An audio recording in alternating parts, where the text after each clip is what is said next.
स्वागत है आपका। आपके साथ मैं हूं प्राची पाराशर। आज मुकाबला करेंगे हिंदुस्तान में चल रही जातिगत राजनीति से। फिर एक बार मुद्दों पर जाति हावी होती दिख रही है। फिर एक बार देश में मंडल कमंडल का राग सुनाई देने लगा है। फिर एक बार आपको जाति का झुंझुना थमाकर सियासत अपना उल्लू सीधा करने की कोशिश में है। मकसद सिर्फ इतना है, हिंदू वोटों का बिखराव। बिहार से लेकर यूपी तक आखिर क्यों जातियों की माला जप रहे हैं विरोधी, और क्यों बीजेपी के लिए जातिगत जनगणना गले की फांस बन गई है, जिसे वो ना तो निगल पा रही है, ना मुंह खोलकर उगल पा रही है। सत्ता, सियासत और समाज तीनों में जातियां संग्राम क्यों छिड़ गया है? कौन कर रहा है राजनीति और किसे है आपकी फिक्र? आज इसी पर करेंगे सबसे बड़ा मुकाबला। पहले आपको कुछ बयान सुनवाते हैं। बीजेपी तो विरोधी है बुरी तरह से। इसको हम लोगों ने बताया भी है और इसको नहीं चाहता है बीजेपी और संघ। ये दोनों में गड़बड़ी है, नाकुर नुकुर कर रहे हैं। लालू जी ने 15 साल आरक्षण दिया नहीं, लेकिन रोज चिकर के कहते हैं कि मैं जब तक हूं आरक्षण खत्म नहीं हो सकता। अरे आप दिए कहां थे? पहले उन्होंने आरक्षण का फायदा अपने लिया, फिर अपनी पत्नी को आरक्षण दिया। और आरक्षण किसको दिया? पहले अपने एक बेटा को दिया, फिर एक बेटी को दिया, फिर दूसरे बेटा को दिया, और अब चौथे बेटे परिवार के सदस्य एक दूसरी बेटी को देने की तैयारी है साथियों। तो यही आरक्षण का लालू जी का मॉडल। और अभी जातीय जनगणना का खूब भ्रम फैला रहे। अरे हमने तो पिछले 3 दिनों से मैं कह रहा हूं कि भारतीय जनता पार्टी कह रही है आपको, आप रिपोर्ट जारी क्यों नहीं करते हो? कौन जाति कितनी आबादी है, जनगणना का अधिकार भारत सरकार को, लेकिन सर्वेक्षण का कार्य तो आप करा ही रहे। तो इस रिपोर्ट को जारी कब करोगे? जब तक जाति जनगणना नहीं होगी, तब तक हम सबका साथ, सबका विकास नहीं कर पाएंगे। ये जो लोग सबका साथ की बात कर रहे हैं, वो सबके बीच में गैर बराबरी नहीं खत्म करना चाहते। और जब तक गैर बराबरी नहीं खत्म होगी, जब तक जाति जनगणना नहीं होगी, तब तक हम समाज में बराबरी कैसे लाएंगे? तो जाति पर सियासी जज्बात तो आपने सुन लिए। अब आपके लिए जरूरी यह है कि जातियों के बीच खाई क्यों है। बिहार का ही उदाहरण ले लेते हैं। 214 ऑफिशियल जातियां रजिस्टर्ड हैं। इतनी जातियां हैं कि आपने ना सुनी होंगी, ना ही आपको पता होगा। यकीन नहीं है तो चलिए एक डेमो में आपको देती हूं। इस वक्त मेरे हाथ में बिहार की रजिस्टर्ड जातियों के पूरे 214 नाम हैं। इनमें सिर्फ 30% जातियों के नाम भी अगर मैं आपको बताऊं तो अपनी उंगलियों पर आप गिनते रहिएगा कि कितने के नाम आपने सुने हैं, कितनों से आपका वास्ता रहा है और कितनों की जानकारी आप रखते हैं। और फिर आंकलन कीजिएगा कि कैसे जातियां आपको जोड़ने से ज्यादा बांटने का काम कर रही हैं। तो आइए एक छोटा सा डेमो आपको देती हूं। अघोरी, अदरखी, अब्दल, अमाद, बनिया, असुर, अगरिया, इदरिसी, गधेड़ी, इमराहिमी, उराव, धागड़, कपरिया, कमार, लोहार, कर्मकार, करमाली, कलंदर, कवार, कसाब, कागजी, कानू, कादर, कायस, नागेसिया, कुर्मी, कुल्हैया, कुशवाहा, केवट, केवर्त। 214 जातियां हैं। इनमें से कुछ नाम मैंने आपके सामने पढ़े हैं। इन जातियों को गिनने की होड़ लगी हुई है। इन्हें गिनकर एक दूसरे के को नुकसान या अपना फायदा साधने की कोशिश की जा रही है। यानी वोट बैंक की झोली कितनी बढ़ सकती है, ये कोशिश तमाम राजनीतिक पार्टियों की तरफ से की जा रही है। आइए इसी पर करते हैं अपनी चर्चा की शुरुआत। मेरे साथ खास मेहमान जुड़ गए हैं। मेरे साथ हैं शाजिया आलमी, प्रवक्ता भारतीय जनता पार्टी, संजय सराफ, प्रवक्ता एलजेपीआर, अभिषेक झा, प्रवक्ता जेडीयू, शक्ति यादव, प्रवक्ता आरजेडी, और सुजाता पॉल, प्रवक्ता कांग्रेस मेरे साथ हैं। मैं शाजिया आलमी जी आप ही से शुरुआत कर लेती हूं। विपक्ष कह रहा है जाति गिनी जानी चाहिए, यह फायदेमंद है क्योंकि हमें लाभकारी योजनाएं बना रही हैं। आप लोगों को आपत्ति क्यों है जातियां गिनने में? क्यों नहीं गिन लेते हैं जातियां? बात आपत्ति की नहीं है, बात संविधान की है और बात उसकी पूरी प्रक्रिया की है। सबसे पहले तो मैं सवाल ही पूछना चाहूंगी, जो हमारे मित्र बैठे हैं इस पैनल पर, और मैं उससे सबसे पहले पूछना चाहूंगी कि राजस्थान में हुआ, कर्नाटक में हुआ, 2011 में भी इस तरह का कास्ट बेस्ड सेंसस, जातिगत सेंसस जनगणना हुई, उसके नतीजे क्यों नहीं सामने आ पाए? महाराष्ट्र का और कर्नाटक का तो जवाब ये लोग देंगे। केंद्र सरकार ने बाकायदा 2000 में जो जातिगत जनगणना की गई थी उसमें इतनी कमियां पाई हैं और इतनी इनकम्प्लीट रिपोर्ट वो थी कि वो सार्वजनिक कभी नहीं हो पाई। अभी नीतीश जी अपने राजनीतिक लाभ के लिए बाकायदा इसकी बात तो कर रहे हैं, लेकिन वो भी जानते हैं कि कभी भी ये जो है प्रकाश ये रिपोर्ट नहीं देख पाएगी किसी भी तरह से, क्योंकि उनको पता है कि सार्वजनिक नहीं करने वाले हैं। 500 करोड़ की लागत से ये काम किया जा रहा है, 500 करोड़ रुपए। सोचिए, हमने देखा कि किस तरह से लोग बैठे थे बाहर, जो बेचारे आए थे अपनी परीक्षा देने के लिए कि उनको किसी तरह की नौकरी मिलेगी। वो सरकार जो देख रही है कि क्या हालत है वहां पे रोजगार की, वो 500 करोड़ उस जाति और जाति जनगणना करने में लगा रही है, ये जानते हुए कि ये सरकार का और सिर्फ केंद्र सरकार का ही ज्यूरिसडिक्शन है। क्योंकि 1948 एक्ट को अगर आप देखेंगे और जानेंगे तो आप जानेंगे सिर्फ केंद्र सरकार ही ये काम कर सकती है। तो आप देखिए किस तरह से सिर्फ और सिर्फ सियासी फायदे के लिए, समाज को और बांटने के लिए, और एक गलत मंशा के साथ, ये जानते हुए कि ना तो रिपोर्ट कभी सार्वजनिक। शाज़िया आलमी जी, क्योंकि आपने नियम का जिक्र किया और आपने बताया कि ये केंद्र सरकार का अधिकार है, बाकायदा आप लोगों ने हलफनामा भी आज सुप्रीम कोर्ट में दिया है। अगर ये केंद्र का अधिकार है तो मैं यही तो आपसे पूछ रही हूँ कि आप लोग क्यों नहीं कर लेते हैं जातिगत जनगणना, जब विपक्ष ये कह रहा है कि बहुत जरूरी है, विपक्ष ये कह रहा है कि आप लोग नहीं करना चाहते क्योंकि आपकी मंशा ठीक नहीं है। मैं विपक्ष की मंशा को आपके सामने रखना चाहूंगी। विपक्ष ऐसा क्यों कह रहा है? क्योंकि वो जानते हैं कि उनके पास इसके अलावा कोई भी एक दांव पेच जनता को भ्रमित करने के लिए और समाज को और बांटने के लिए, इसके अलावा उनके पास कोई और तरीका नहीं है। वो जानते हैं कि ये जानने के लिए कि कितना संसाधन किस जाति के पास है और समाज में किस तरह से वंचितों तक पहुंचना है, इसके लिए डेटा है और ये काम हो रहा है। और हम देख रहे हैं कि कैसे जो है, चाहे वो सरकारी आवास योजना हो या फिर पेयजल की बात हो या फिर सिलेंडर्स की बात हो या फिर हेल्थ केयर की बात हो या आयुष्मान भारत की बात हो, वो सब जानते हैं कि वो काम हो रहा है। अब उसका उनको किसी तरह से सियासी फायदा ढूंढना है, तो वो चाह रहे हैं कि अब इसको एक सुर्रा उसको और डाला जाए और इस शगुफे के जरिए वो राजनीतिक फायदा। चलिए, किसका सियासी शगुफा है मैं जान लेती हूँ। विपक्ष के भी तमाम नेता इस वक्त मेरे साथ हैं। अभिषेक झा जी, पहले आपसे जानूंगी, बिहार में सरकार जेडीयू की है या महागठबंधन की है, पहले ये बताइए। ये सवाल का कोई मतलब नहीं बनता है। नीतीश कुमार जी के नेतृत्व में महागठबंधन, नहीं, सवाल का मतलब इसलिए बनता है, रुकिए ना अभिषेक जी, बहुत छोटा सवाल था। इस सवाल का मतलब इसलिए बनता है कि अभी जो बयान आ रहे हैं ना सर, वो बयान बड़ा कॉन्ट्रडिक्ट करते हैं। कोई कहता है सर्वे है, कोई कहता है जनगणना है। तो अगर आप सबकी मिलकर सरकार चल रही है तो पहले राय मशवरा कर लेते और उसके बाद फिर बयान देते कि क्या बयान देना और क्या नहीं।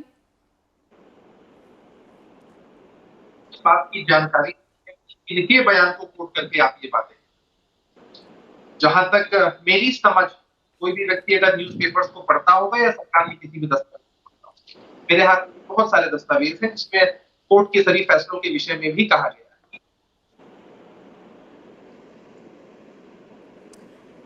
मैं लौटूंगी अभिषेक जी आपके पास, तकनीकी खामी है, आपसे संपर्क ठीक से हो नहीं पा रहा है। जहां तक मैं समझ पाई, आप एक बयान को कोट कर रहे हैं, यानी आप मनोज झा के बयान को कोट कर रहे हैं। जरूर आप लोग कह रहे हैं व्यक्तिगत उनका बयान है। मैं शक्ति यादव जी आपसे ही जान लेती हूँ ये बात। ये आप लोगों के बीच में, आप लोगों का जब मकसद एक है, आप लोग चाहते हैं जातियों की जनगणना हो जाए, कितनी जातियां हैं ये बिहार में सामने आ जाए, तो फिर एक पेज पर आप और जेडीयू क्यों नहीं है? अलग अलग बयान क्यों दे रहे हैं आपके नेता?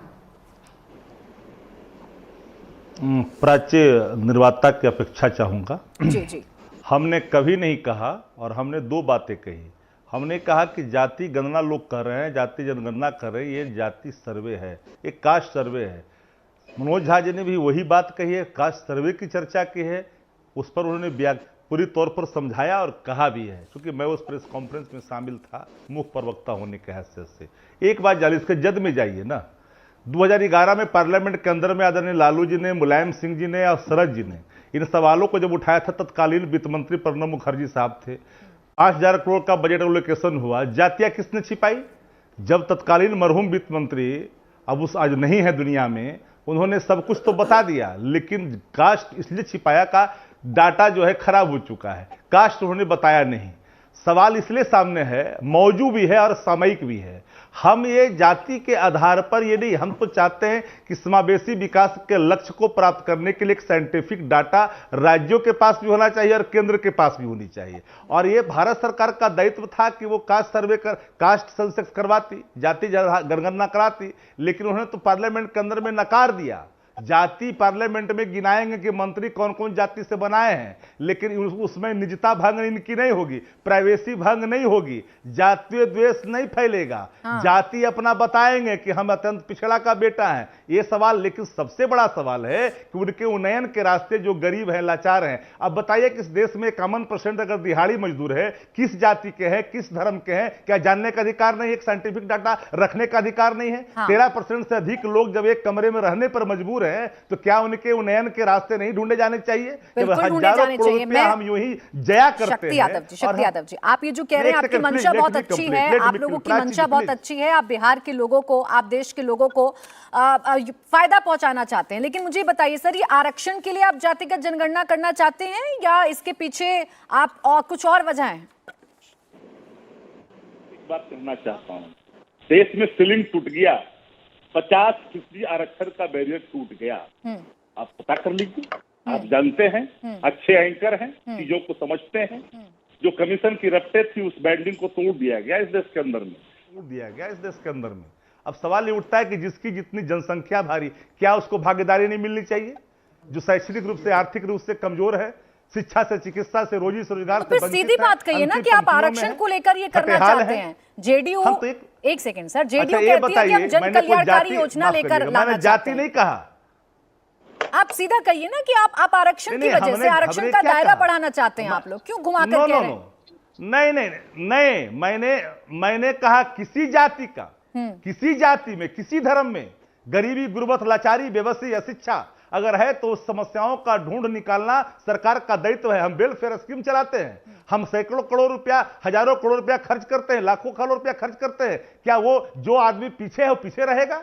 उसको आगे आने का उसको अधिकार नहीं मिलना चाहिए, अवसर नहीं मिलना चाहिए? तेजस्वी जी ने जो कहा, जब नेता प्रतिपक्ष है कि अगर जाति का सर्वे बिहार में नहीं होता है, गणना नहीं होता है, तो आपसे कि जब आपकी मंशा इतनी अच्छी है, आप उन लोगों को प्रतिनिधित्व देना चाहते हैं, उन लोगों का हाथ पकड़ के आगे लाना चाहते हैं, जो लोग पीछे हैं, जो लोग छूट गए हैं, जिनके साथ न्याय नहीं हो पाया है, उनको अगर आप आगे लाना चाहते हैं, आरक्षण का दायरा बढ़वाना चाहते हैं, तो खुलकर कहिए ना कि ये आरक्षण के लिए हो रहा है। आप क्यों इसके पीछे छिप रहे हैं कि ये तो सर्वे है कि आरक्षण है? क्यों कंफ्यूजन में डाल रहे हैं फिर? नहीं, अब अच्छा, मुझे थोड़ी हैरानी हुई। हमने कहा कि जिनकी जो जनसंख्या है, शैक्षणिक आर्थिक रूप से कमजोर है, क्या उनको आगे आने देने का अवसर नहीं देना चाहिए? सवाल एक। सवाल दो, हमने कहा सभी जाति का, कोई धर्म और कोई जाति हो, जो हाशिए पे हैं, उनको मुख्यधारा मिला, उसकी योजना का आकार तय करिए, उनके एम्पावरमेंट की दिशा में। तो मैं और आप एक ही चीज तो कह रहे हैं शक्ति यादव जी, कहां आप बार-बार लक्ष्यदार बातों में घुमा रहे हैं? मैं और आप एक ही बात कह रहे हैं। मैं और आप एक ही बात कह रहे हैं कि खुलकर कहिए ना फिर कि आरक्षण के लिए है। जेडीयू नहीं कह रही आरक्षण के लिए है, वो कह रहे हैं हम जन कल्याणकारी योजनाएं लेकर आना चाहते हैं। आप क्यों वहां जाना चाहते हैं? हमने तो पहले भी कहा और फिर मैं कह रहा हूं, दोहरा रहा हूं कि हमारा उद्देश्य उन्नयन का है, समावेशी विकास। कैसे होगा उन्नयन? चलिए इस पर चर्चा कर लेते हैं। सर रुकिए ना, आप घुमाएंगे, आप लक्ष्यदार बातें करेंगे, उन्नयन बताइए कैसे होगा? एक सेकंड सर, एक सेकंड। सवाल का जवाब नहीं मिलेगा तो मैं इस सवाल का जवाब लूंगी। उन्नयन कैसे होगा? चलिए यही बताइए, क्या आपका फॉर्मूला है कि ये जातिगत जनगणना या सर्वे होगा तो उन्नयन होगा? कैसे बताइए?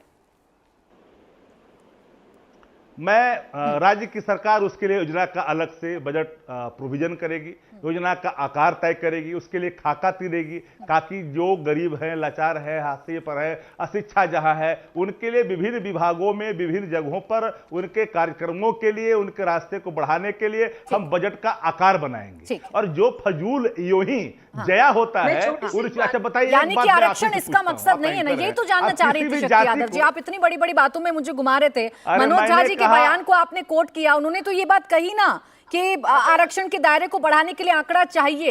यही जानना चाह रही थी कि आरक्षण है इसके पीछे कि नहीं, या फिर सिर्फ योजनाएं हैं? क्यों नहीं चाहिए? क्यों नहीं आरक्षण क्यों नहीं? सवाल ये उठता है कि उनके उन्नयन के रास्ते के लिए अगर हम योजना का आकार तय करेंगे और जरूरत आन पड़ेगी उनको और अवसर देने की, आरक्षण के दायरे में लाने की। अभिषेक झा जी, ये आरक्षण के लिए जातिगत जनगणना, जातिगत सर्वे हो रहा है। अभी साजिया, अब रुक जाइए प्लीज शक्ति यादव जी, साजिया, मैंने आपको भरपूर मौका दिया है सर। आप आरक्षण और इन योजनाओं के बीच में मुझे उलझाते रहे। अपना क्लियर कॉन्सेप्ट बताइए ना अभिषेक झा जी। ये आरक्षण के लिए है क्या जातिगत जनगणना? आप लोग चाहते हैं कि आरक्षण का दायरा बढ़े? प्राची जी, मैं उम्मीद करूंगा कि आप लोग इसको सिर्फ एक परिप्रेक्ष्य में नहीं दें। हम इस बात से इनकार नहीं करते हैं कि ये जब जाति की गणना होती है और जब वस्तुस्थिति किसी भी प्रदेश में सामने आती है, तो आरक्षण को लेकर जो पॉलिसी बनाई जाती है उसमें भी कहीं ना कहीं इसका सदुपयोग जरूर हो सकता है। और कई ऐसी योजनाएं, अगर आप समय दे तो मैं आपको बता पाऊं कि भाई संविधान के भाग 3 में इक्वालिटी और भाग 4 में स्टेट्स के काम, उसके हिसाब से भी बिहार की सरकार ने जातीय गणना करवाई। और ताज्जुब तब होता है जब हमारे भाजपा के साथी इतना चिल्ला कर इतनी बखूबी ढोंग कर लेते हैं। इन लोगों ने कहा था देश की संसद में, हमें लगता है कि देश की आजादी और उससे पहले की शायद पहली बार ऐसा हुआ है कि 10 सालों के बाद जनगणना जो होती थी, ये इतने डरे हुए हैं जातीय जनगणना से कि इन लोगों ने जनगणना भी नहीं करवाई। और कंफ्यूजन कहा, सुप्रीम कोर्ट में हलफनामा देते हैं, अपने असली चेहरे को उजागर कर देते हैं, जनगणना और गणना का अंतर नहीं समझते हैं।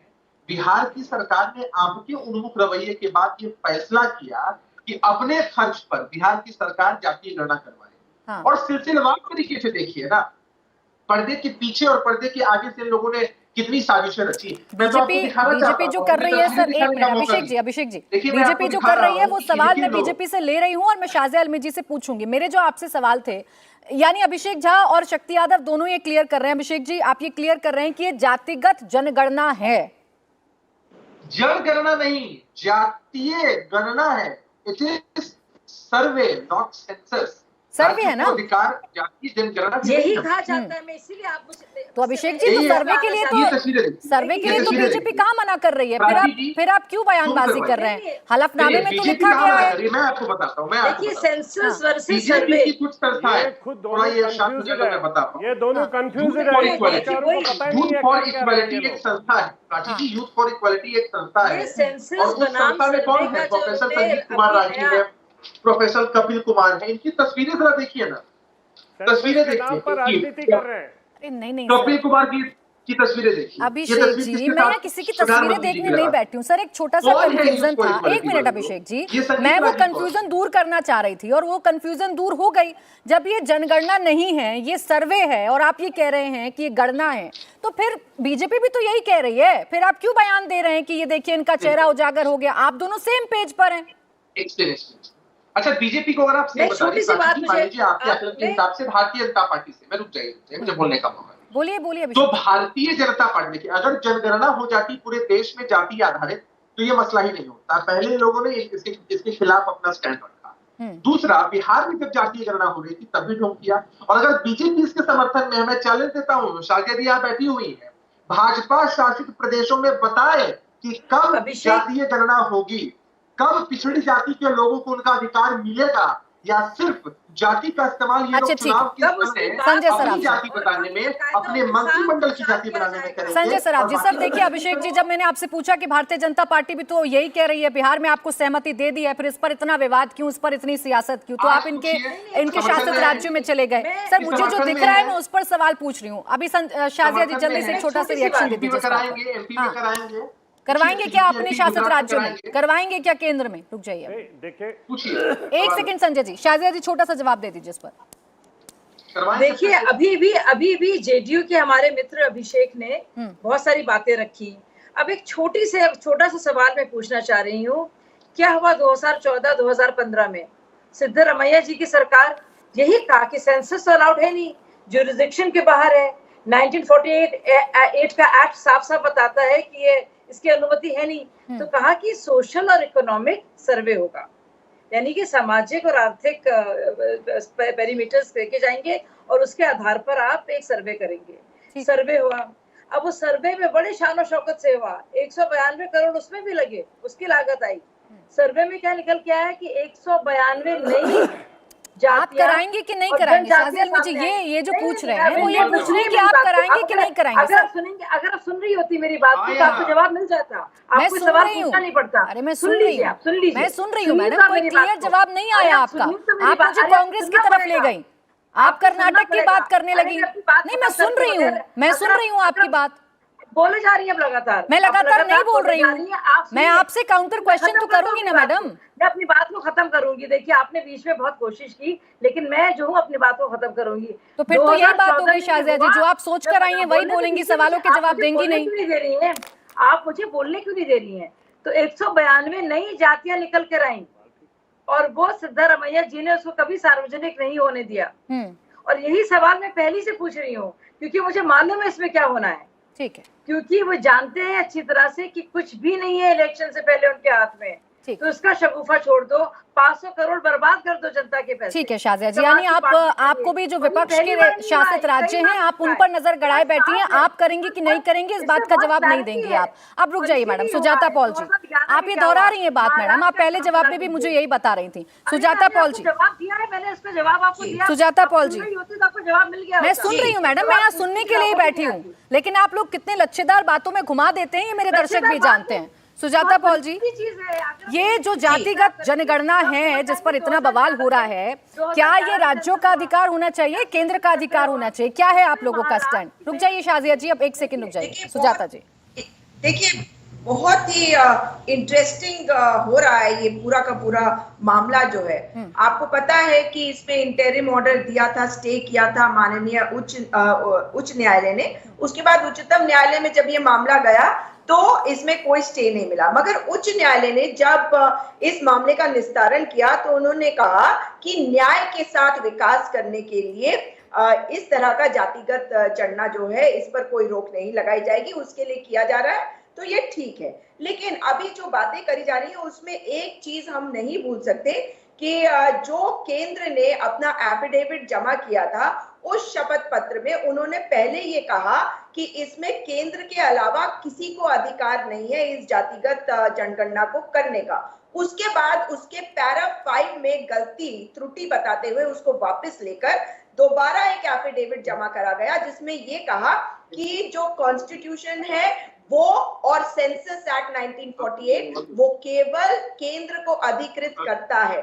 साथ ही ये भी कहा कि चाहे वो जो पिछड़ी जातियां हैं, ओबीसीज हैं, एससी, एसटी, एससी, बीसी है, उन सब के उत्थान के लिए कार्य करने के लिए हम प्रतिबद्ध है। तो ये क्या बता रहा है कि सरकार तो बैकफुट पे आ गई इसमें। इसका मतलब है सबको साथ लेकर अगर सरकार चलना चाहे, केंद्र सरकार, तो ये जातिगत जनगणना होनी चाहिए। लेकिन एक सवाल है कि सामाजिक, आर्थिक और राजनीतिक परिप्रेक्ष्य, जैसे महिला होने के नाते आप और मैं हमेशा इस बात को भी उठाते हैं, चाहे कोई पत्रकार हो, चाहे शाजिया एलबी जी हो। ठीक है सुजाता पॉल जी, आपने कहा जातिगत जनगणना होनी चाहिए। एक सेकंड शाजिया एलबी जी। सुजाता पॉल जी, आपने कहा जातिगत जनगणना होनी चाहिए, क्या हुआ 2011 का? 2011 के जो आंकड़े थे वो क्यों नहीं सार्वजनिक हो पाए?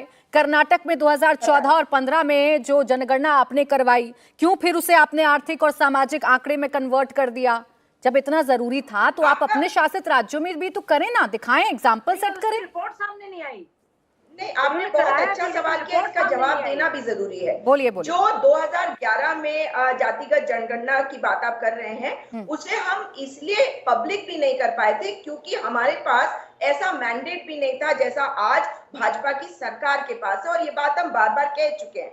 लेकिन अगर उसमें त्रुटियां हैं जैसे कि बताया गया है केंद्र की सरकार के द्वारा और भारतीय जनता पार्टी की सरकार के द्वारा, मगर वो भी चाहते हैं, वो कह रहे हैं, मगर कथनी और करनी में अंतर है। अगर वो भी चाहते हैं कि जो दलित, शोषित, वंचित समाज है उनके उत्थान के लिए उनको आगे लाया जाए। चलिए, उस वक्त आपके पास मैंडेट नहीं था, ये बात भी मैंने मान ली। अब जो आपके राज्य हैं सुजाता पॉल जी, वहां तो आपके पास मैंडेट है ना। 2014-15 में क्या हो गया था? क्यों आपने इसे आर्थिक सामाजिक सर्वे में कन्वर्ट कर दिया अगर आप लोग इतने सीरियस हैं? 2011 का, चलिए मैं आपकी बात मान लेती हूँ कि उस तरीके का मैंडेट नहीं था, लेकिन राज्यों में तो मैंडेट है ना।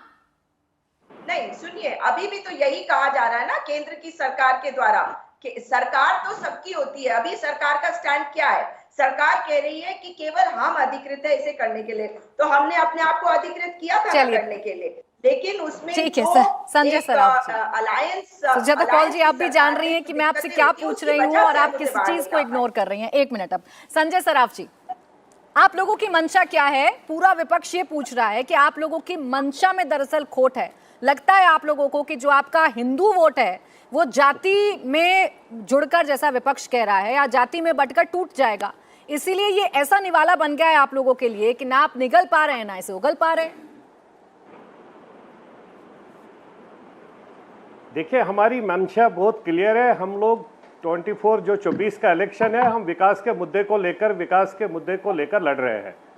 ये जो जाति जनगणना है या जाति सेंसस की बात कर रहे हैं, सर्वे की बात कर रहे हैं, ये सिंपली ये लोग पॉलिटिक्स कर रहे हैं। ये खुलकर क्यों नहीं बोलते हैं कि हम लोग राजनीति कर रहे हैं? अगर 17 साल से नीतीश बाबू वहां पर है, 17 साल से उनको नहीं दिखा कि आखिरी पायदान पर जो गरीब आदमी बैठा है हम उसको क्या मदद कर सकते हैं? वो तो उनको नजर नहीं आ रहा है। या उनको ये नजर नहीं आ रहा है कि जो बिहार के यूथ है, नौजवान है, जो हर दिन माइग्रेशन कर रहे हैं बिहार से बाहर, और ये पूरे देश में कन्वीनियर बनने के लिए बेचारा घूम रहा है। कन्वीनियर तो कोई इसको बना नहीं रहा है, अब खुद कह रहा है कि मैं कन्वीनियर के लिए तैयार नहीं हूं। प्रैक्टिकल शेप में ये खुलकर राजनीति कर रहे हैं। इनको खुलकर कहना चाहिए कि इनके पास विजन डॉक्यूमेंट नहीं है। हमारे पास जो विकास का विजन डॉक्यूमेंट है पूरे देश को दिखाने के लिए, जिस मुद्दे पर हम लोग पूरे देश में इलेक्शन लड़ने के लिए खड़े हो रहे हैं, वो हम उस मुद्दे को लेकर सामने आ रहे हैं। इनके पास कोई विजन डॉक्यूमेंट है नहीं। अब इन्होंने विजन डॉक्यूमेंट के बदले सर्वे की बात की। संजय सराफ जी, जब आपको लग रहा है कि पूरी राजनीति कर रहे हैं तो समर्थन तो आपने भी दिया बिहार में, आपको समर्थन नहीं देना चाहिए था। 1951 से सर्वे स्टार्ट हो गया है। 2011, 2021 में अगर संजय सराफ जी, जब आपको लग रहा है कि जेडीयू आरजेडी मिलकर राजनीति कर रहे हैं तो आप लोगों ने समर्थन क्यों दिया था बिहार में? जा रहे हैं क्या पार्लियामेंट? आवाज मिल रही है संजय जी आपको? आवाज मिल रही है आपको सर? आपने समर्थन क्यों दिया था फिर जब लग रहा है कि ये लोग राजनीति कर रहे हैं? समर्थन देखिए, हम लोग बिहार के हर एक साथी के साथ है। बिहारी नहीं, पूरे देश में अगर जाति जनगणना की बात होती, अगर प्रैक्टिकल शेप में ग्राउंड जीरो जैसे हमारी पार्टी एनडीए गवर्नमेंट आखिरी पायदान वाले के लिए काम कर रही है, चाहे वो सोचा। ठीक है, मैं इस बात का जवाब लूंगी सर आपसे कि इनकी राजनीति को आपको एक्सपोज करना चाहिए था। आप लोगों ने समर्थन क्यों किया? सर मुझे एक छोटा सा ब्रेक लेना है, मैं ब्रेक से फौरन वापस लौटूंगी। देख रहे हैं आप मुकाबला जातिगत जनगणना जरूरी क्यों, इस पर सियासी बवाल क्यों।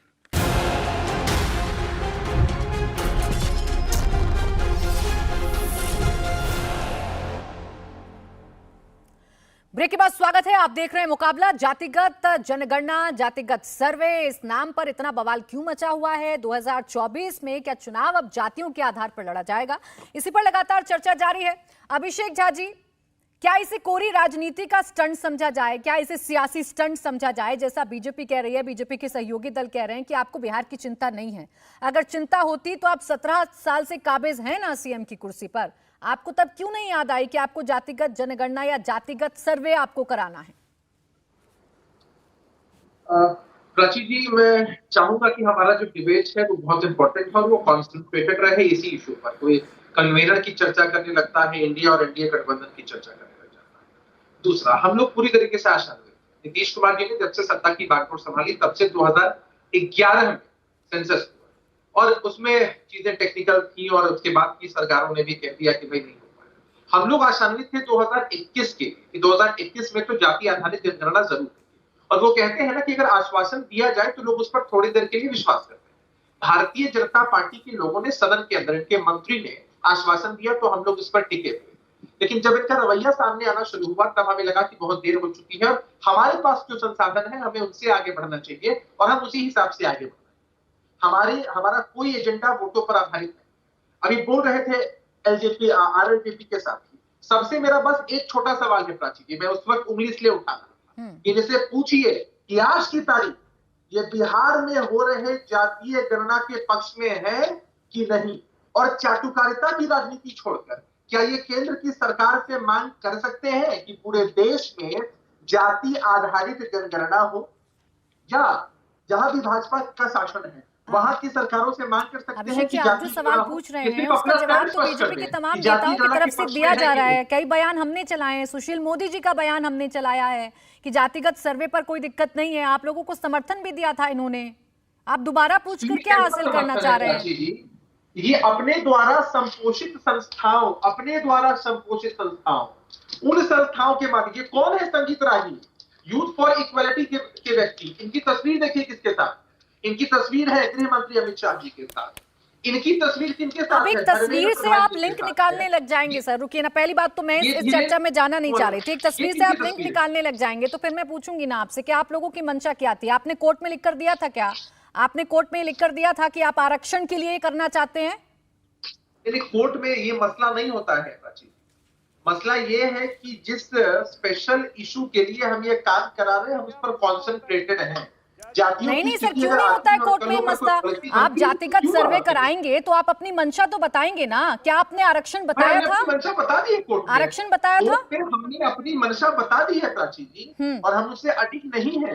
लेकिन आपने आरक्षण बताया था अभिषेक जी, देखिए अपने द्वारा आपने आरक्षण बताया था कि नहीं बताया था? आपने आरक्षण बताया था कि नहीं बताया था?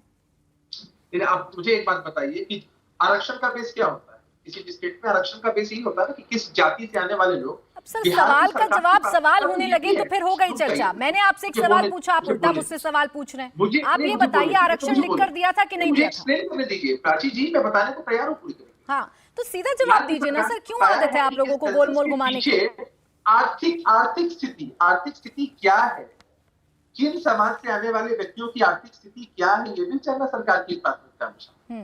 तो भाई चीजें कैसे आगे बढ़ती हैं? फिर आरक्षण नहीं है ना आपकी प्राथमिकता? कहाँ आप सर फिर कंफ्यूजन हो गई, उनका हक मिलना चाहिए, फिर कंफ्यूजन हो गई। आप डेफिनेशन बताने से पहले मुझे ये बता दीजिए कि आरक्षण आपने लिखकर दिया था कोर्ट में कि नहीं दिया था? आज जब आरक्षण की चर्चा हो ही रही है, मनोज झा जी बोल ही रहे हैं, तो बताइए ना आपकी मंशा क्या है? प्राची जी, हमने अपनी मंशा साफ तौर पर बता दी है। हम 1931 का मॉडल नहीं चाहते हैं, हम चाहते हैं कि योजनाओं को बनाने से लेकर क्रियान्वयन तक में हर कुछ कोर्ट में लिखकर हमने दिया है कि हमें जातियों की स्थिति मालूम होनी चाहिए। बात योजनाओं की है तो फिर आरक्षण की जिक्र मत करिए। फिर आपके जो साथी हैं वो आरक्षण का जिक्र क्यों कर रहे हैं? मैं जानता हूँ कि इस नैरेटिव को सेट करने की कोशिश हो रही है। कौन कर रहा है नैरेटिव को सेट? पार्टी हो या महागठबंधन की अन्य पार्टियां। मनोज झा कौन है? कौन है मनोज झा? कौन है मनोज झा? क्या वो नैरेटिव सेट कर रहे हैं? उनको लगता है क्या? नहीं, भारतीय जनता पार्टी के लोगों को लगता है क्या कि जातियों की स्थिति स्पष्ट हो जाएगी तो अधिकांश जातियों का? भारतीय जनता पार्टी पर सवाल पूछा मैंने आपसे, मनोज झा पर पहले सवाल पूछ रही हूँ। स्थिति क्लियर कर दीजिए, फिर शाजिया अलमी जी के पास जाऊँ आपके सवालों को लेकर कि वो नैरेटिव सेट कर रहे हैं क्या? नहीं, मनोज झा जी ने अपनी बात कही है ना, ये नैरेटिव सेट बीजेपी के द्वारा किया जाता है। अपनी बात क्या होता है सर? वो पार्टी के प्रवक्ता हैं, पार्टी के नेता हैं, सीनियर लीडर हैं, आप उनको पार्टी से अलग निकाल कर देख रहे हैं। एक फोटो के आधार पर आप उन्हें बीजेपी से जोड़ रहे हैं। एक सेकंड अभिषेक जी, मैंने आपसे क्यों पूछा? आप एक फोटो के आधार पर एक शख्स का नाम बीजेपी से अगर जोड़ रहे हैं और जिसका नाम जुड़ा हुआ है ऑलरेडी आरजेडी से, उसे आप अलग कर रहे हैं। बीजेपी का नैरेटिव नहीं चलेगा, बीजेपी का नैरेटिव। तो मनोज झा बीजेपी का नैरेटिव सेट कर रहे हैं आपको? नहीं, बीजेपी का नैरेटिव कौन सेट कर रहा है ये साफ साफ दिख रहा है। शाजिया अलमी जी जवाब दीजिए इन बात का। अभिषेक जी बड़ी आदत हो गई है, आप लोगों के पास जवाब ना मिले तो आप नैरेटिव खेलने लगते हैं। अपने नेता पर खुलकर जवाब दे देते तो ज्यादा अच्छा होता। शाजिया अलमी जी अब जवाब दीजिए। पूरी तरह से असलियत का पर्दाफाश किया है वो सबके सामने है। अब देखिए 2011 की मैंने आपको 2014 का जिक्र किया। अब मैंने आपको बताया सिद्धरमैया जी क्यों नहीं उसको कभी सार्वजनिक कर पाए और उसमें नतीजा क्या हुआ। 2011 में भी हमने देखा कि जब महाराष्ट्र का नाम आया और महाराष्ट्र में जहाँ 494 जहां तक मेरी याददाश्त बताती है मुझे जनजातीय थी उसमें 4 लाख और उपजाति निकल कर आ गई। तो जाहिर सी बात है उसे इम्प्लीमेंट नहीं किया जा सकता था। फिर क्या कहा गया कि इसको सार्वजनिक नहीं किया जा सकता, और केंद्र सरकार ने, हमारी सरकार ने भी बाद में कहा उसको कि उसमें इतनी ज्यादा कमियां थी और इतनी बुरी तरह से उसको किया गया था कि वो लागू नहीं किया जा सकता था। ठीक है। अब से पहले आपने कर्नाटक की बात की, अभी असलियत जो है वो है आरक्षण के दायरा को बढ़ाने की बात है। इसको लेकर नीतीश कुमार जी और उनके अभी प्रवक्ता ये कहने को तैयार नहीं है। अब देखिए, जो काम जिसको करना होता है वो काम करता है, वो गिनाता नहीं है। जन धन योजना में 50 करोड़ लोग अभी आए हैं, वो हर एक इन्हीं सारी जातियों से हैं, उप जातियों से हैं, ईबीसी से हैं, ओबीसी से हैं। जिनको काम करना होता है ना, वो काम करने की और जनगणना की बात नहीं करते, वो सीधे काम करते हैं। आप तो काम करना चाहती हैं ना शाजिया जी, भाजपा ने आपसे और उम्मीद कर लूं कि आप मुझे सीधा जवाब देंगी? आपसे उम्मीद कर लूं आप मुझे सीधा जवाब देंगी। जातीय सर्वे या जातीय जनगणना, एक तो शब्दों के फेर में से फंसा रखा है, ये होना चाहिए कि नहीं होना चाहिए, हाँ या ना?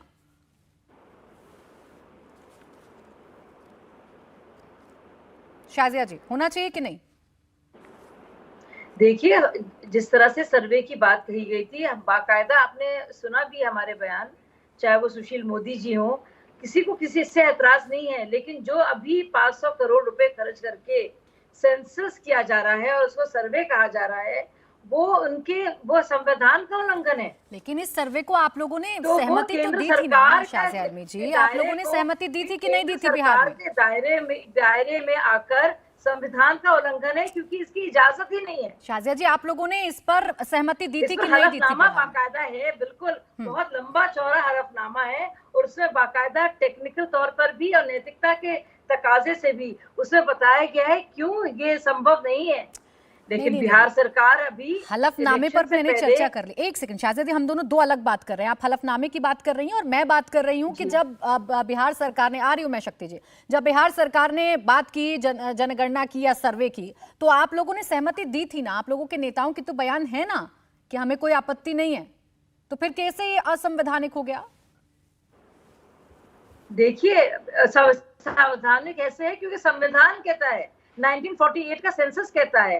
आप इसकी पूरी हिस्ट्री पढ़िए, आप जानेंगे कि कभी स्टेट इसे कर नहीं सकता है। इसीलिए जब कर्नाटक सरकार ने भी करने की कोशिश की थी, तो इसे सोशल और इकोनॉमिक सर्वे तो कर सकता है शाजिया जी, सर्वे तो कर सकता है, इसी पर तो सहमति दी थी। मैं आपके नेताओं के बयान के आधार पर आपसे पूछ रही हूं। वही तो मैं आपको बता रही हूँ। इसमें देखिए, इसमें दो राय हो नहीं सकती है, इसमें कोई एम्बिग्विटी नहीं है। चलिए ठीक, क्योंकि ये पूरी तरह से केंद्र सरकार का हक है और अधिकार है। अच्छा, अब पुराने साल, अब बिहार सरकार ऐसे क्यों कर रही है, मैंने उसको आपको उनकी मंशा बताई है और सबको दिख रही है। ठीक, शक्ति यादव काम नहीं करना है, आपकी मंशा ठीक नहीं है सर। एक सेकंड, अब शाजिया जी, शक्ति यादव जी, आपकी मंशा ठीक नहीं है, इसीलिए बता रहे हैं कि ये तो देखिए संविधान के खिलाफ आप लोग काम करना जा रहे हैं बिहार में। मंशा सिर्फ राजनीति है, समाज को बांटना है। ठीक है, रुक जाइए शाजिया जी। शक्ति जी, पता है, सब जानता है। आप याद करिए, पार्लियामेंट के अंदर कौन कहा कि राज्य चाहे तो करा सकता है? देश की बड़ी पंचायत है पार्लियामेंट। पार्लियामेंट में इनके मंत्री ने कहा कि नहीं कहा कि राज्य चाहे तो करा सकती है? राज्य अगर जाति सर्वे करा रही है, और सर्वे के बाद हमारा तो एक था कि हम सभी जातियों के बारे में करें, हम किसी एक के बारे में नहीं, चाहे वो कोई जाति को, अगड़ा हो, पिछड़ा हो, दलित हो, मादलित हो, औरत हो, मर्द हो, किसी कोई धर्म के मानने वाले, हम सबकी बात कर रहे थे और उसके उन्नयन की बात कर रहे थे। जब बार बार ये जो बात पूछ रहे हैं कि चले जाते हैं जनधन पर, अरे आपकी योजना तो उसी के लेकर तो मैं चिंतित हूँ कि आपका जो है आयुष्मान भारत भ्रष्टाचार की भेंट चढ़ जाती है, भारत की भेंट चढ़ जाती है, भारतमाला भ्रष्टाचार के 750 करोड़ की उसकी चर्चा आप नहीं करते हैं। अब क्या आपको जो है अल्पसंख्यक मंत्रालय में जो है पूरे भ्रष्टाचार की भेंट चढ़ गई, पूरी आपकी योजना ही भेंट चढ़ते जा रही है, उस पर तो एक बार चर्चा कर लीजिए। तो हम तो चाहते हैं कि भाई राज्य, देश के अंदर में अगर राज्यों को आपने स्वच्छता प्रदान ही की है और कहा ही है कि राज्य चाहे तो करा सकती है, तो बेसुरे मन से भारतीय जनता पार्टी के कई नेता ने सहमति व्यक्त की, कई नेताओं ने नहीं की। कईयों ने कहा कि इसमें द्वेष बढ़ेगा, जातीय विद्वेष बढ़ेगा, घृणा होगी। जब आपका अधिकार है तो उनकी सहमति हो ना हो क्या फर्क पड़ता है? आपकी सरकार तो फुल फ्लेज सरकार है ना शक्ति यादव जी, आपकी सरकार तो फुल फ्लेज सरकार है। अब आपको बीजेपी की सहमति और असहमति से क्या फर्क पड़ने लगा? वी आर फुल्ली कमिटेड, मैं इंटरेस्ट ऑफ द पीपुल, हम किसी जाति के नहीं, ये जनता के हित में कर रहे हैं समावेशी। अच्छा, एक बात मैं पूछना चाहता हूं जी। आप 10% आपने ईडब्ल्यूएस दिया, हाँ। कौन से आपने मानक बनाया? एक डाटा चाहिए, सुप्रीम कोर्ट ने क्या कहा, एक साइंटिफिक डाटा होना चाहिए। किसी जाति को आप ईबीसी में ढकेल देते हो, ओबीसी में ढकेल देते हो, अगर ढकेलते हो उसके मानक क्या है, कौन सा आधार है आपके पास, कौन सा साइंटिफिक डाटा है? एक डाटा हर राज्यों के पास होना चाहिए और केंद्र के पास होना चाहिए। देखिए, मोटिव क्लियर नहीं हो पा रहा, एक मिनट सर, मोटिव क्लियर नहीं हो पा रहा, और इसीलिए आप लोगों के ऊपर ये सवाल है कि कहीं ऐसा तो नहीं कि 24 के लिहाज से आप जातियों में बांटकर जो वोट बैंक है बीजेपी का या एनडीए का, आप उसमें सेंधमारी करना चाहते हैं। ये सिर्फ अपने अपने वोट की झोली भरने की एक कोशिश है। अच्छा प्राची, सेलिंग अगर आपके लिए टूट सकता है तो मेरे लिए क्यों नहीं? ये सवाल है कि नहीं? सेलिंग जब आपके लिए टूट सकता है तो और जो हाशिए पर लोग हैं उनके लिए क्यों नहीं? कब मना एक किया? बड़ा सवाल है कि नहीं आपके सामने? अरे मैंने कब मना किया सामने है कि नहीं? शक्ति यादव जी, मैं तो तब से अप्रिशिएट कर रही हूँ आपकी बात को, लेकिन आपको ये बात खुलकर कहनी होगी ना। आप कोर्ट में बात कहिए कि आरक्षण के लिए है। नहीं, मैंने आरक्षण के लिए नहीं, हमने क्या कहा कि सेलिंग अगर शक्ति सिंह यादव के लिए टूट रहा है तो फिर प्राची के लिए क्यों नहीं? बात एक ही है सर, शक्ति यादव जी, आप के लिए क्यों नहीं? आप अपनी नाक को सीधे पकड़िए या घुमाकर पकड़िए, आप बात एक ही कर रहे हैं। जो मैं कह रही हूँ वो आप भी कह रहे हैं, लेकिन आप चूंकि नेता हैं बात को घुमाना जानते हैं सर। अच्छा, मैं सीधा सवाल पूछ रही हूँ, मैं आरक्षण नाम लेने से नहीं डर रही हूँ, आप पता नहीं क्यों नहीं बोल रहे। मनोज झा जी ने जो कही है वो पूरी तरह से वो लाइन सबके बारे में कहा। मनोज जी ने सभी जातियों के बारे में कहा, समावेशी विकास के संदर्भ में कहा, और माननीय मुख्यमंत्री जी ने भी कह दिया। और हम लोगों ने कहा पूरी तौर पर उसी बात को लेकर जो सवाल आप कर रहे हैं। आप एक बात जान लीजिए प्राची जी, मैं ईमानदारी से कह रहा हूं, एक बार हो जाने दीजिए। भाजपा को परेशानी हो रही है, इकारे फलना राज्य क्यों नहीं कराया? अरे ये तो केंद्र का मामला था ना। 11 में हो जाने के बाद इनको जो दिक्कत हो रही है वो अपनी दिक्कत को पेश कर रहे हैं, लेकिन मेरे सवाल का जवाब दीजिए। आरक्षण अगर इसका मोटिव है तो कोर्ट में क्या आप लोगों ने बताया कि नहीं बताया? अब ये सवाल का जवाब आ नहीं पा रहा है। संजय जी इसमें कुछ ऐड कर रहे हैं, फिर उसके बाद सुजाता जी आ रही हो आपके पास। संजय सराफ जी, आप लोगों ने इनको दिया था ना समर्थन, कह रहे हैं बेमन से ही सही। पहली बार ये देखिए इनको देखिए, ये पहली बार ऐसी नोटंकी नहीं हो रही है। सॉरी, मैं ऐसा अनपार्लियामेंट्री यूज वर्ड कर रहा हूं, बट कर रहा हूं मैं। नीतीश बाबू ने इससे पहले भी 2 बार ऐसा ड्रामा किया है। एक बार सोशल इंजीनियरिंग का नोटंकी कर ली, इलेक्शन के टाइम में दलित को महादलित बनाया, अति पिछड़ा को अति पिछड़ा बना दिया, उस वक्त इलेक्शन में वही घुमाया। आज अब जाति जनगणना की अगर बात है, अगर खाली जाति के ऊपर हकीकत में ये ग्राउंड जीरो पर आखिरी पायदान के लिए काम करने की जरूरत है तो हम सब खड़े हैं उसके लिए। लेकिन ये वो काम नहीं हो रहा है, ये खुलकर राजनीति हो रही है, लोगों को बहलाया जा रहा है, घुमाया जा रहा है। SC ST के नाम पर, शेड्यूल कास्ट शेड्यूल ट्राइब के नाम पर, दलित महादलित के नाम पर, अति पिछड़ा के नाम पर, उस पर घुमाया जा रहा है। ये फोटो दिखाने से कुछ नहीं होगा। प्रैक्टिकल शेप में इनकी मंशा है, विकास हुआ नहीं है। पिछले 30 दिन में 30 कत्ल हो गए हैं खाली पटना में, और तो 38 डिस्ट्रिक्टों में कितने कत्ल हुए होंगे? जो कुनवा है वो सारे DNA एकदम कास्ट सर्वे के खिलाफ है। ये कहां चाहते हैं कल्याण की बात, ये कहां चाहते हैं लोगों को उन्नयन की बात, ये कहां एम्पावरमेंट की बात कर रहे हैं? ये तो बात अपनी कर रहे हैं। ठीक, संजय सराफ जी, ऐसा है क्या कि आप कास्ट सर्वे के खिलाफ हैं? अरे आप लोगों की जिंदगियां तो पहले बचाइए, फिर एम्पावरमेंट और रोजगार की बात करें। पहले युवाओं को बचाइए, युवाओं नौजवानों का जहां जिस तरीके से कत्ल हो रहा है। एक सीनियर जर्नलिस्ट का 20 सड़क पर कत्ल हो गया। जो गवाह है, जो आपके गवाह है, बड़े कारकुनों के, उन गवाहों को मारा जा रहा है, और आप कह रहे हैं कि ये लोग जाति जनगणना के खिलाफ है। हमने मंडल कमीशन हमारे स्वर्गवासी नेता माननीय रामविलास पासवान साहब लाए, तब नीतीश बाबू न कहीं पर थे, न आपके लालू जी कहीं पर थे। लालू जी बिहार में चीफ मिनिस्टर थे। मंडल कमीशन हमने लाया, पूरे देश को रिजर्वेशन देने का काम अगर किया वो स्वर्गवासी नेता माननीय रामविलास पासवान के माध्यम से। अच्छा, चलिए एक एक करके शक्ति यादव जी और संजय सराफ जी, चलिए एक एक करके अपनी बात रखेंगे तो ज्यादा बेहतर होगा। सुजाता पॉल भी बहुत देर से कुछ कहना चाह रही हैं। सुजाता पॉल जी, आपकी मंशा भी एकदम क्लियर है, महागठबंधन जो करने जा रहा है बिहार में उसमें आपको समर्थन मिल रहा है। आप समर्थन कर रही हैं, अपनी सरकार का समर्थन कर रही हैं, उन राज्यों में आइए क्यों नहीं कर लेती हैं जहां पर आपकी फुल फ्लैश सरकार है? वहां पर भी तो कोशिश करिए कि चलिए जातीय सर्वे कर लेते हैं। देखिए, आप जो बात कह रही हैं, मैंने 2011 तक हम हो के आ चुके हैं, लेकिन झारखंड में भी इस वक्त ये हो रहा है। लेकिन अभी मैं आपको एक बात बिल्कुल साफ कर दूं कि जो ये कंफ्यूजन क्रिएट हो रहा है वो क्या है आखिर?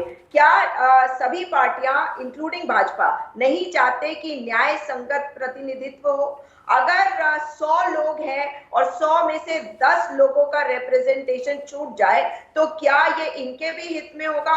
ये ऐसे क्यों देखा जा रहा है कि भारतीय जनता पार्टी के वोटर्स पर प्रहार? इसका मतलब है कि न्याय संगत प्रतिनिधित्व नहीं हो रहा है, यानी कि इनका वोट बैंक जो है इनको लगता है उस पर प्रहार हो रहा है। ऐसा तो किसी को नहीं सोचना चाहिए, भाजपा को भी नहीं सोचना चाहिए। और मैं हाईकोर्ट की जो बात कह रही हूँ वो बार बार इसलिए कह रही हूँ क्योंकि उन्होंने कहा न्याय के साथ विकास होना चाहिए। और तुषार मेहता जी ने सवाल आप ही के लिए है, तुषार मेहता जो सॉलिसिटर जनरल है, उन्होंने माननीय उच्चतम न्यायालय के समक्ष एक बात कही थी। उन्होंने कहा केंद्र सरकार ना तो इस लिटिगेशन को सपोर्ट कर रही है ना इसका विरोध कर रही है। उनका कहने का मतलब है कि वो डिफेंसिव है केंद्र की सरकार।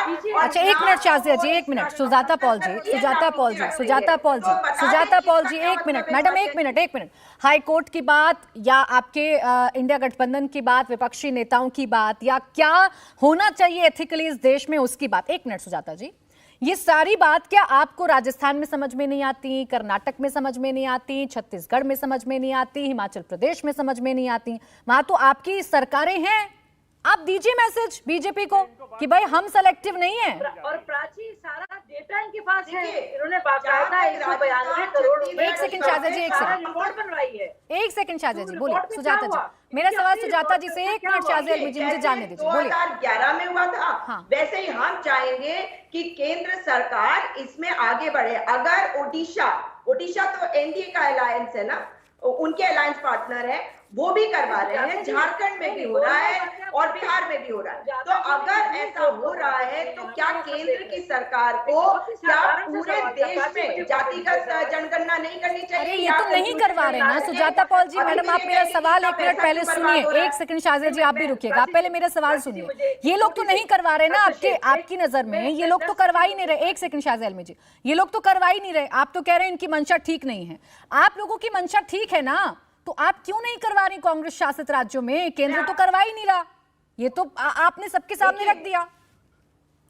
राजस्थान और छत्तीसगढ़ में तो चुनाव आने वाले हैं, अगर अब कराया जाएगा तो क्या कंप्लीट हो पाएगा चुनाव? हिमाचल कर्नाटक, मुझे बता दीजिए। हिमाचल कर्नाटक, लेकिन पिछले 4 साल से तो करवा देते, आने वाले समय में पिछले 4-5 साल से करवा देते, अब आज चुनाव के टाइम याद क्यों आ रहा है? भारतीय जनता पार्टी की मंशा क्या है, उसी हिसाब से चाहे कर्नाटक हो या छत्तीसगढ़, राजस्थान, हिमाचल प्रदेश, सुजाता जी, लेकिन कर्नाटक और हिमाचल प्रदेश में बीजेपी की मंशा साफ करके आप लोग क्या करेंगे? वहां तो आपकी सरकार है, अपनी मंशा आपको साफ करनी है। 10 सेकंड है शाजिया जी आपके पास, जल्दी से काउंटर कर लीजिए। 1 सेकंड सुजाता जी, आप लोगों की मंशा उजागर करनी है। हाँ बोलिए शाजिया जी, बोलिए। एक बहुत ही छोटा सा सवाल मेरे मन में है और मेरे ख्याल दर्शकों के मन में भी है सुजाता जी के लिए, जो इतनी उत्तेजित होकर ये सवाल पूछ रही है कि केंद्र सरकार पहल क्यों नहीं कर रहा। अब आप बताइए, कर्नाटक की सर्वे की रिपोर्ट है, आपने सार्वजनिक नहीं की है, 2014 से वो रिपोर्ट आपके पास पड़ी हुई है। 192 करोड़ जनता का पैसा, कर्नाटक की जनता के लागत का पैसा आपने उसमें लगाया है। हम आपसे जानना चाह रहे हैं उसी रिपोर्ट। चलिए शाजिया जी, सुजाता पॉल जी, मैं आप लोगों को बीच में रोक रही हूँ, मेरे पास समय बस यहीं तक था। बहुत बहुत शुक्रिया आप सभी का हमारे साथ इस चर्चा में जुड़ने के लिए।